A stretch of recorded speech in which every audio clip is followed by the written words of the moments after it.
Oke.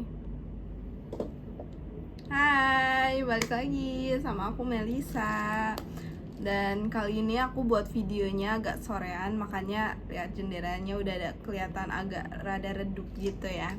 Dan kali ini aku masih mau membawa tema yang sama, yaitu about career.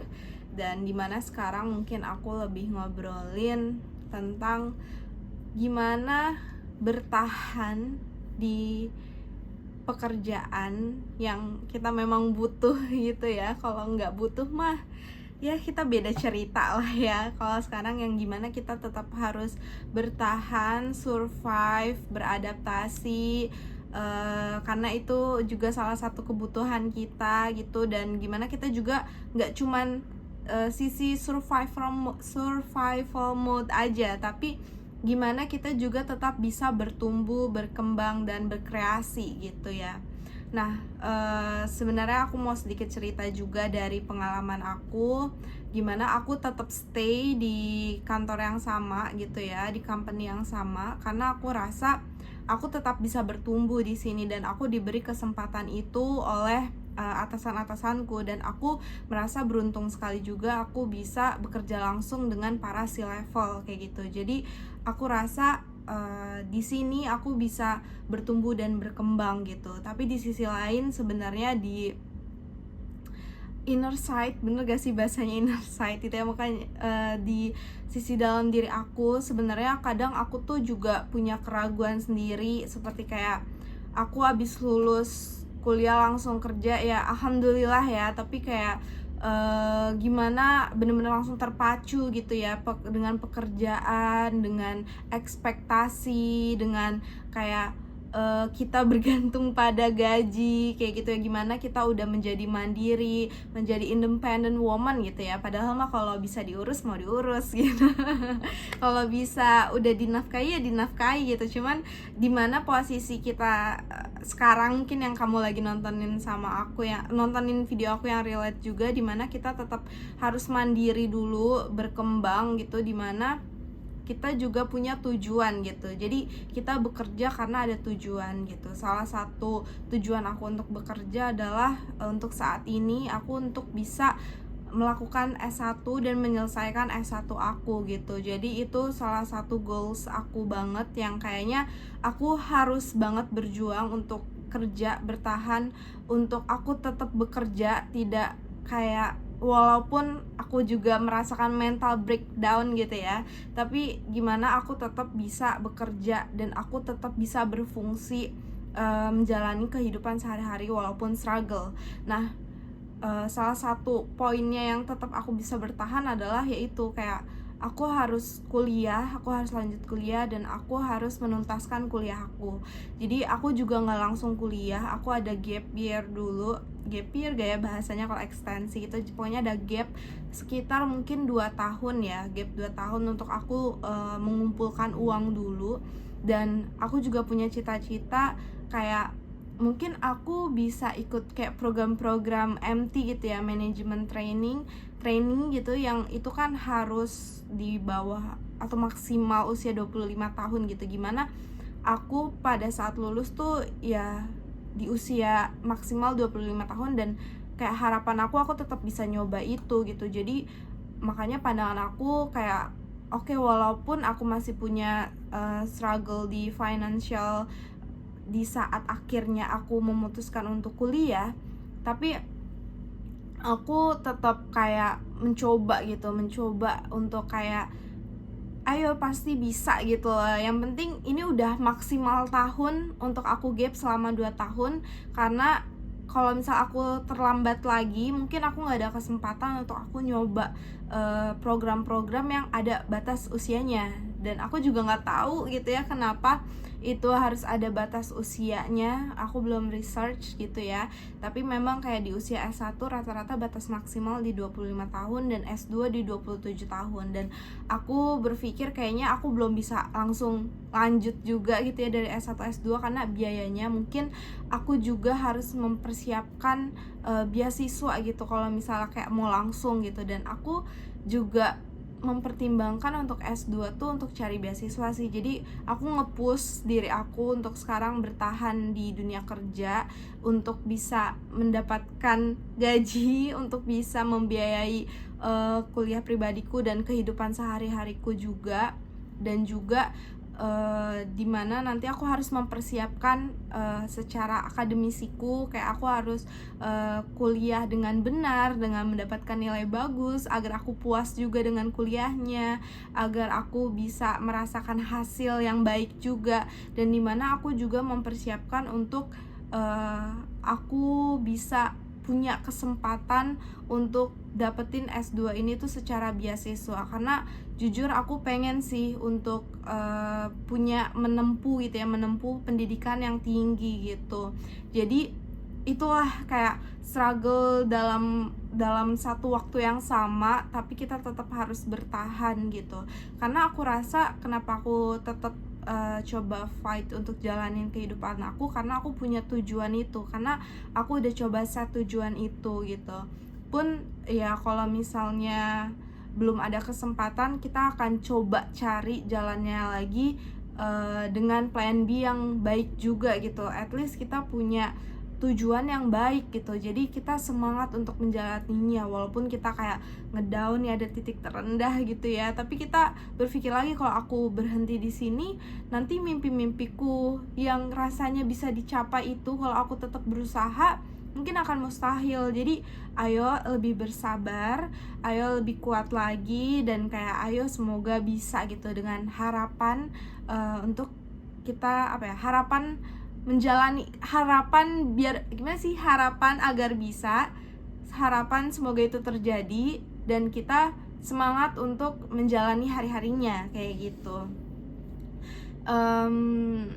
Itu sih kayak kenapa aku tetap bertahan. Dan mungkin banyak teman-teman juga ada generasi sandwich gitu ya, generasi sandwich yang mungkin itu akan menambah beban lagi buat teman-teman menggapai mimpi pribadi gitu ya. Dan kebetulan kalau orang tua aku juga masih punya usaha, walaupun ada sedikit struggle juga usaha, yang kadang aku masih punya perasaan kayak aduh, aku belum bisa bantu sepenuhnya keluarga aku nih, yang kayak mungkin orang-orang juga bisa kasih setiap bulan gitu. Dan kalau aku sebelumnya kayak mencoba contribute di momen-momen krusial yang dimana aku memang sedang punya tabungan yang bisa dibagikan kayak gitu, yang bisa membantu juga gitu. Tapi ternyata sekarang pun aku masih struggle dengan biaya kuliahku sendiri gitu, jadi orang tua aku juga mengerti gitu.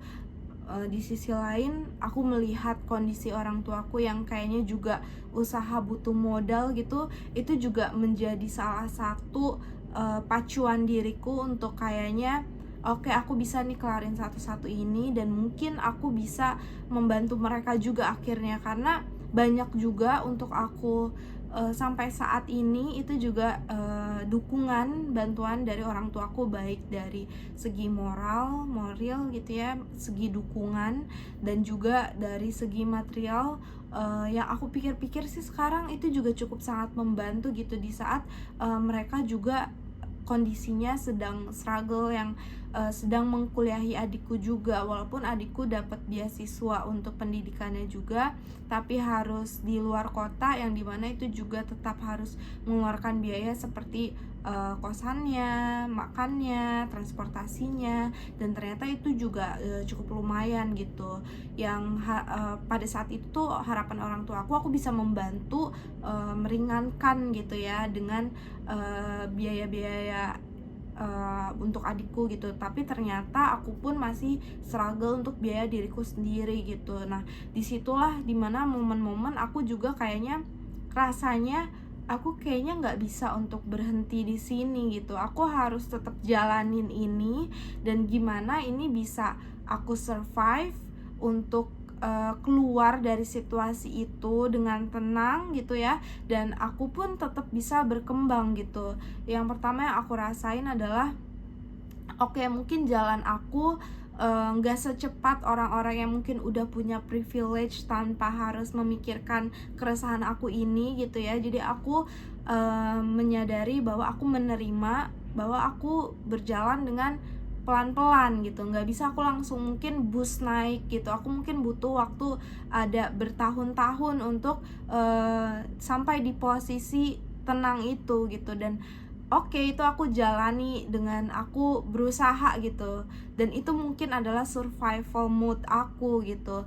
Nah, harapan aku bisa keluar dari situ, dan barulah aku menjalani apa ya, kehidupan baru gitu, dengan aku bisa membantu kayak orang tua aku udah bisa lebih membantu orang tua aku udah lebih bisa apa ya, upskilling buat diriku gitu ya. Apalagi kalau aku mau mempersiapkan pendidikanku untuk S2 dengan beasiswa gitu, pasti banyak banget juga yang harus disiapkan.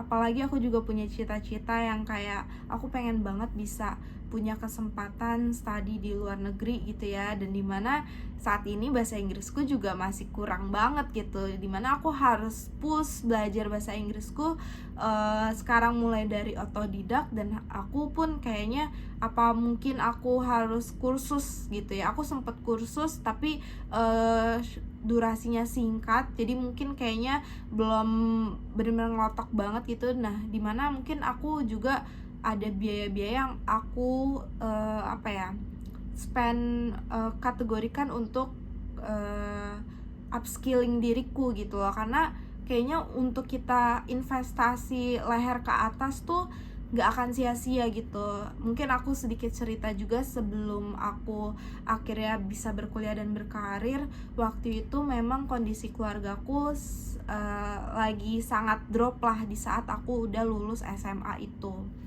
Kayak mamaku punya usaha, sampai akhirnya usahanya itu nggak ada, sampai bingung banget apa namanya, menjalaninya gimana.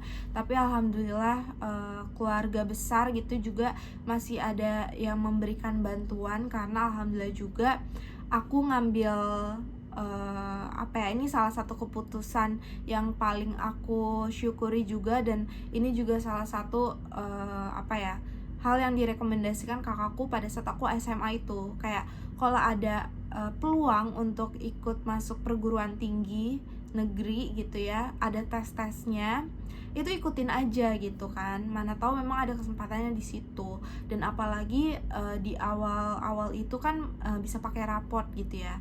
Nah, dulu di zaman aku tuh masih ada jalurnya lewat jalur namanya USMI kalau nggak salah, USMI atau ASMI ya, aku lupa. Pokoknya itu jalur dari raport ke langsung IPB gitu, langsung ke IPB University gitu ya, secara langsung. Kalau sekarang kan mungkin udah lewat SNBT, SNBM gitu ya. Kalau itu tuh tetap ada, tapi di luar itu kita bisa langsung ke kampus gitu.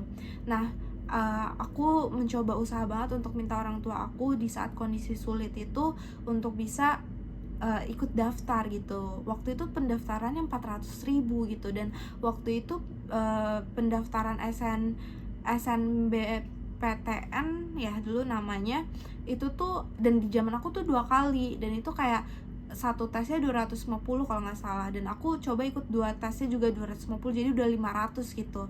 Nah, waktu aku mau ikut yang IPB ini yang 400 tuh, orang tua aku juga sempat kayak ini perlu nggak gitu kan. Dan mungkin waktu itu ayahku juga yang merasa lebih punya beban, gimana nih duitnya untuk bisa dipakai apa gitu. Tapi aku juga beruntung punya mamaku juga yang support banget untuk aku coba-coba buat masuk apa ya. Oke, sorry terputus videonya karena memori penuh. Cuman aku bisa lanjut lagi ya sekarang ya, nanti kita jadi cut aja. Beruntungnya mamaku tetap percaya gitu ya, aku coba dulu gitu, dan kakakku juga dukung itu gitu.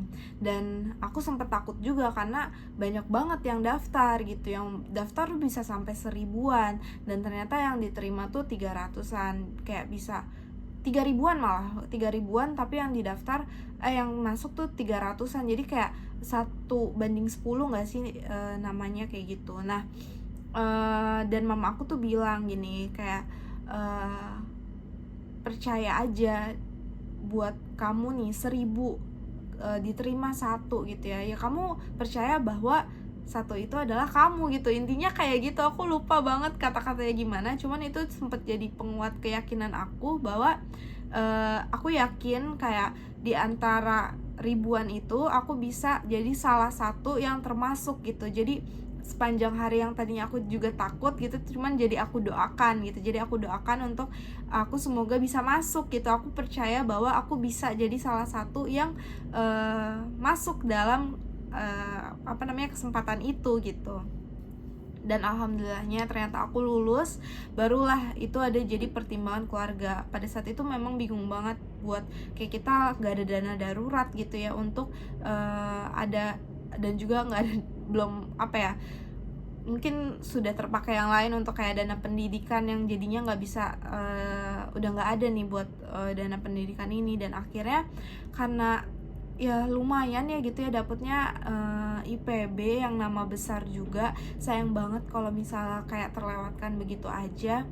Akhirnya dibantulah oleh keluarga besar gitu, salah satu tanteku dari kakaknya ayah gitu. Nah pada saat itu pun ada keraguan juga nih dari adiknya ayah gitu. Jadi pada saat aku nunggu momen selesai SMA, menunggu aku tuh gimana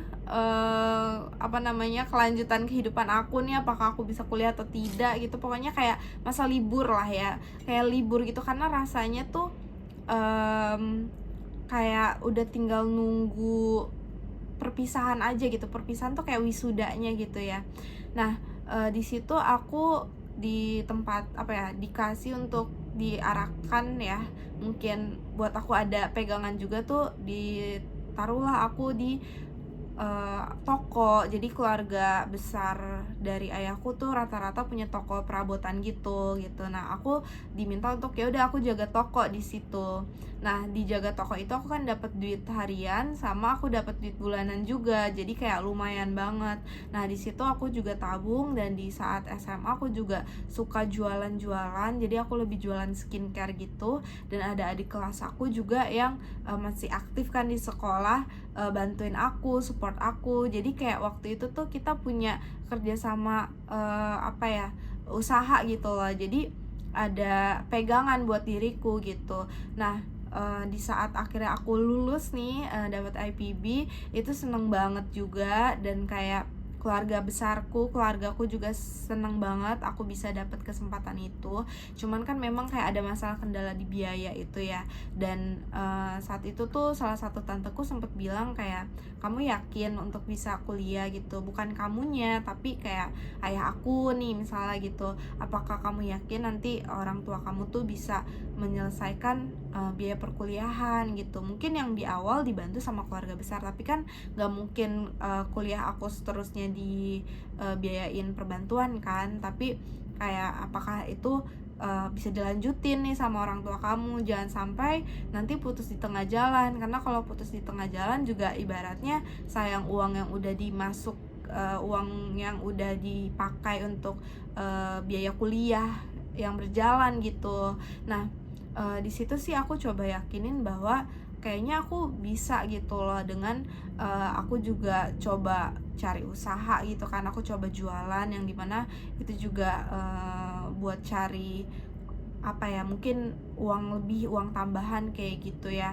Terus juga aku ngerasa sayang banget kan udah dapet nama besar kalau misalnya aku nggak coba kuliah di situ gitu. Dan aku mikir kayak dimana lagi kesempatan aku untuk kuliah gitu, yang bener-bener fokus untuk kuliah. Karena di saat itu aku bingung juga kayak mau kerja gimana gitu. Apalagi aku juga cukup takut kalau misalnya aku nggak punya gelar kayak gitu, nggak punya kesempatan untuk bisa coba kerja yang syarat administrasinya harus bergelar gitu ya.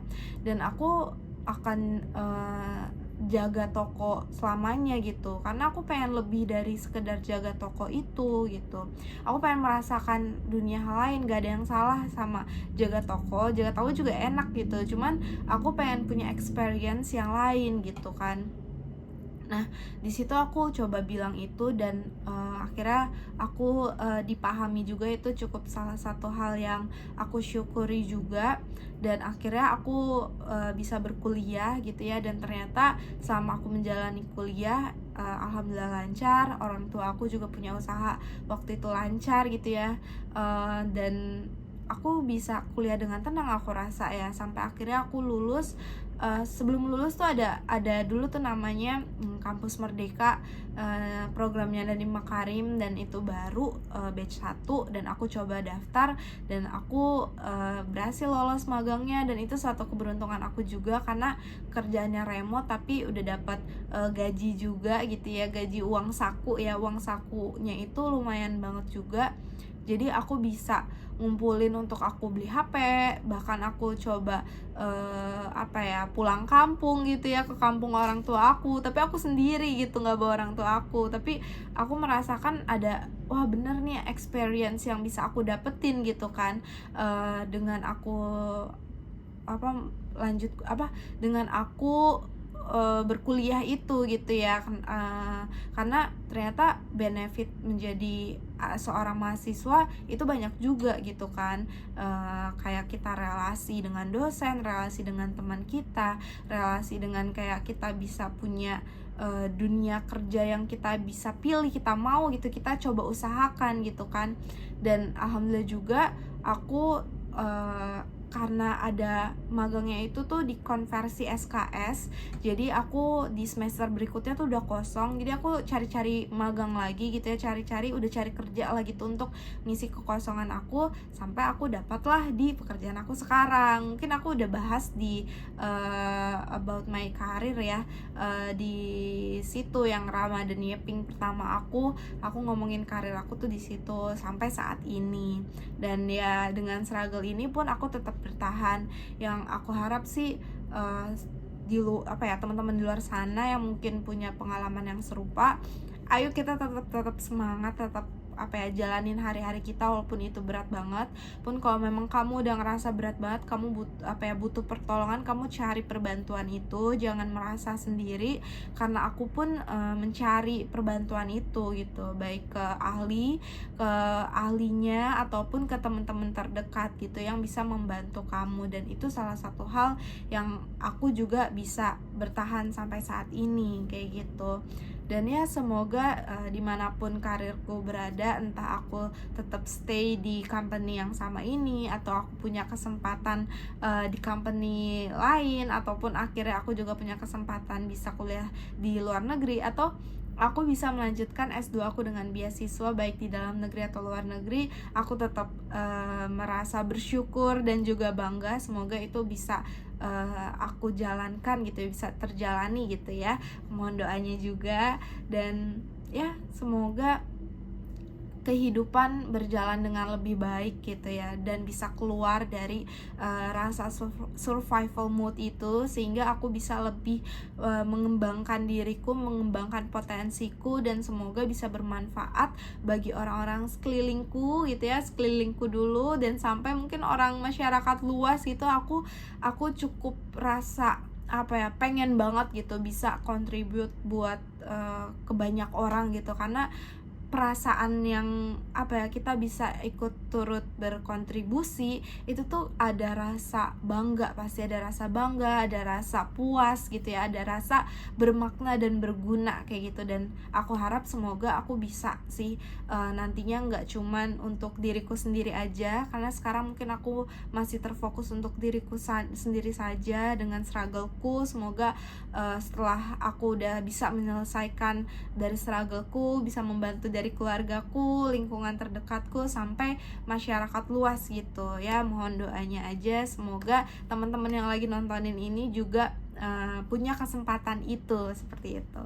Oke deh, mungkin itu aja Yeping kali ini. Dan yes, kita udah lebih redup ya, karena ini udah lebih sore. Sambil menunggu azan maghrib, aku kayaknya juga lebih seneng nih, karena udah semakin dekat gitu ya menunggu azan maghribnya. Buat teman-teman yang lagi puasa juga selamat berpuasa, dan semoga ibadahnya diterima. Dan itu aja deh, kita nanti ngobrol-ngobrol lagi ya. ya. Bye bye. Aku masih ada pengen ngomongin tentang masalah ini, yang dimana kalau kemarin-kemarin tuh aku masih nangis, tapi kalau buat ngingetnya gitu ya, karena aku ngerasa struggle banget, tapi sekarang aku udah bisa ceritain kayak gini. Nanti kita cerita-cerita lagi ya, gimana bisa melewati hal itu, dan juga gimana kehidupan ini terus berjalan ya, gimana lah gitu. Nanti kita yapping lagi ya. Bye bye, thank you.